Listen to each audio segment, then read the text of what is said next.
Jusqu'à 9h, Good Morning Business. Il est 7h46, c'est mon invité, c'est Alain Dinin, PDG de Nexity. Bonjour Alain. Bonjour. Merci d'être avec nous ce matin.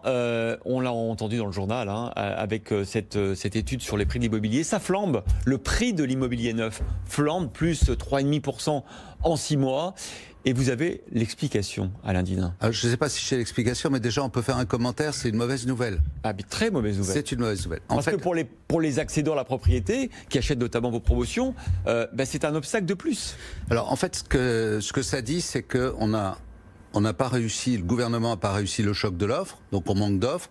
On peut expliquer pourquoi, mais entre autres en raison des problématiques d'élections municipales et du gel des permis de construire, mais aussi parce que un certain nombre d'élus décident de pas trop construire parce que derrière ils n'ont pas les financements suffisants pour assurer la création d'écoles, de transports, etc. Bon, donc ça, on a une crise de l'offre d'un côté, et puis de l'autre côté, on a une crise de la demande, c'est-à-dire que la demande est forte. Donc les marchés financiers ou les gens qui regardent ça d'un peu loin, comme ministre de l'économie et des finances ou comme le haut comité de la stabilité financière. Ah, vous nous dites qu'ils regardent de loin le marché immobilier. Ils font un peu comme on pourrait le faire, et on va essayer de pas le faire, de la conversation de comptoir, en disant tiens oui les prix montent, alors tout va bien. Voilà, l'immobilier est reparti. Non, l'immobilier est pas reparti. Il n'y a pas assez d'offres, il y a un besoin énorme. Le problème, c'est que pour que ce besoin soit satisfait, si la demande elle est là, et nous avons effectivement en nombre de contacts, autant de contacts qu'avant la crise du Covid, donc effectivement la demande, les gens ont besoin de se loger, mais ils n'en ont pas les moyens. Mais sauf que j'ai vu que vous aviez annoncé que vous auriez 100 000 constructions de moins. Alors, je n'ai pas annoncé que j'aurais 100 000 constructions de moins. J'ai annoncé qu'il se construirait l'année prochaine 100 000 logements de moins qu'en 2019. Mais pourquoi, s'il y a la demande ? Parce qu'il y a la demande, mais il n'y a pas l'offre. Et s'il y a une demande forte et une offre faible, les prix montent. Mais le problème n'est pas là. Le problème, c'est cette offre, elle est pour qui ?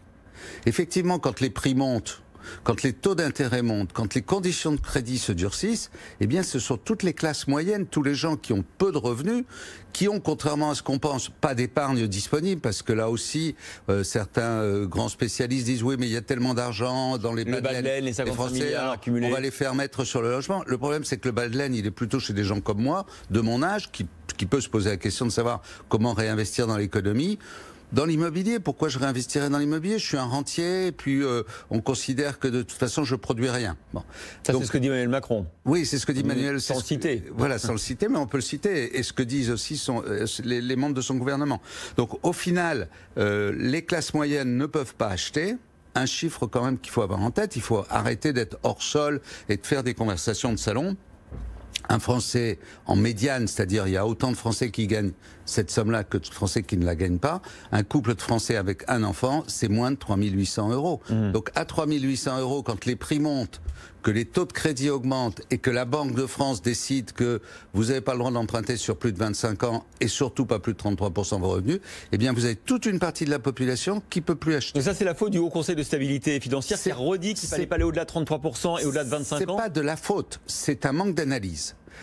Quand on parle de l'immobilier, on a tous tendance à regarder ce qui se passe à côté de chez nous. Alors forcément, les Parisiens regardent Paris. Alors Paris, c'est une toute petite ville avec très peu de logements, donc forcément c'est très cher. Lyon, intramuros aussi. Mais ensuite, les Français ont besoin de se loger. Alors on va dire oui, mais c'est pas grave, ils vont aller à la campagne. Ben, ils vont aller à la campagne, donc étalement urbain, contre-intuitif par rapport au développement durable et à tout ce qu'il faut faire sur le carbone. Et puis en plus, si on leur dit que pour s'éloigner de la ville et de leur emploi, de leur travail, mais aussi de l'école, de l'éducation et de la santé, il va falloir qu'ils roulent moins vite. Là aussi, on va se retrouver avec un certain nombre de problèmes. Alain Dinin, je ne comprends pas très bien, parce que vous me parlez de problèmes sur la demande. Or, vous me dites le contraire. Vous m'avez dit il y a la demande est là, mais l'offre n'est pas là. La demande est forte, mais il faut être capable de se la payer. La demande est forte. Le désir est fort. Le désir est fort. Le besoin est important. Nous serons 4 millions de familles de plus dans 10 ans. Donc il faut construire 400 000 logements. Vous, les promoteurs, vous produisez moins parce qu'il n'y a pas d'acquéreurs solvables en face. On a des acquéreurs solvables, mais ils sont moins nombreux. Donc moins nombreux, donc un peu plus cher, puisque là, effectivement, on travaille sur le haut de gamme ou sur les hauts niveaux de revenus, et du coup, les prix montent, en apparence, mais la production nécessaire pour satisfaire un minimum la population française, ça serait 400 000 logements par an. L'année prochaine, on ne passera pas la barre des 300 000. Et là aussi, le gouvernement oublie quelque chose, c'est que le bâtiment et le logement, c'est le deuxième employeur de France. 100 000 logements de moins en construction en 2020. 2021, Ouais. c'est 200 000 emplois de moins dans le BTP. Ça fait des décennies qu'on n'arrive pas à ce que l'offre soit au niveau de la demande. Hein. Alors c'est pas ça. Ça fait des décennies qu'on n'a pas de vision politique. Est-ce qu'on veut que les Français soient tous propriétaires? Est-ce qu'on voudrait qu'ils soient tous bien logés? Est-ce que quelque part on arrête de dire... ça, parce que moi quand je vous ai rencontré la fois dernière, vous m'avez dit que c'est pas forcément une bonne idée que tous les Français deviennent propriétaires. Je pense qu'il ne faut pas que tous les Français deviennent propriétaires. Je pense qu'il faudrait que les Français soient tous bien logés. Donc ça veut dire qu'il faut remettre les investisseurs institutionnels sur la table, qu'il faut faire peut-être un grand ménage sur les problèmes de la fiscalité sur le logement. Je voudrais juste donner un chiffre sur ce domaine parce que là aussi, il faut être sérieux. 39 milliards d'aides de l'État, 78 milliards de fiscalité sur le logement. La baisse des aides de l'État sur l'année dernière, 4%. L'augmentation des prélèvements fiscaux, 6%. Les prix augmentent, cherchez l'erreur. La vache à lait, l'immobilier pour l'État. Ah mais c'est facile, c'est un truc, c'est immobile. Merci Alain Dinin, PDG de Nexity.